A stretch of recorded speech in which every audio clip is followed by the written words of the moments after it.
Giacomo Zambelli, marito di Luisa, e con mia moglie gestiamo il ristorante Veneranda.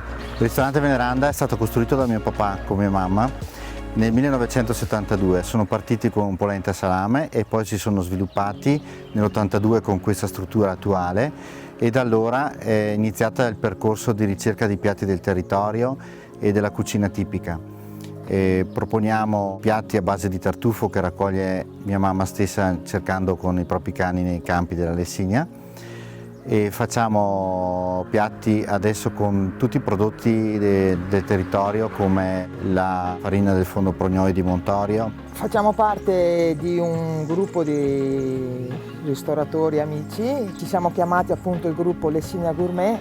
Vogliamo far riscoprire, dare valore e questa unicità della filiera corta che c'è proprio in Lessinia, pecora brogna, uova di gallina grisa, altri formaggi comunque che ci sono solo nel nostro territorio, cercando proprio di valorizzare questi piccoli produttori. Siamo ai piedi del Parco della Lessinia, nel centro Lessinia, a 700 metri d'altitudine. Siamo a 2 passi dal Ponte di Vea, dalla Valle delle Sfingi, a 20 minuti da San Giorgio, siamo a 20 minuti da Verona, anche nel comune di Bosco Chiesa.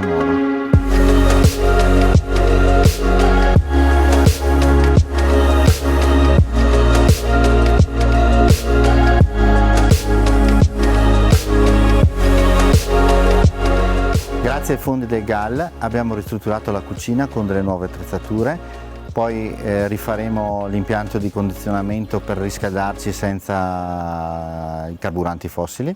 Abbiamo installato un impianto di videosorveglianza per la sicurezza dei nostri dipendenti e dei nostri clienti, e stiamo iniziando a ristrutturare la birreria, che è un locale sotto qua che negli anni 90 era frequentatissimo dai giovani. Vogliamo riportarlo in vita. La collaborazione con il GAL è stata positiva, tramite il consulente le pratiche hanno fatto i loro step, e per cui siamo riusciti a realizzare questi progetti che erano già in cantiere, ma ci serviva questa spinta per poter dare la partenza, anche un momento di positività.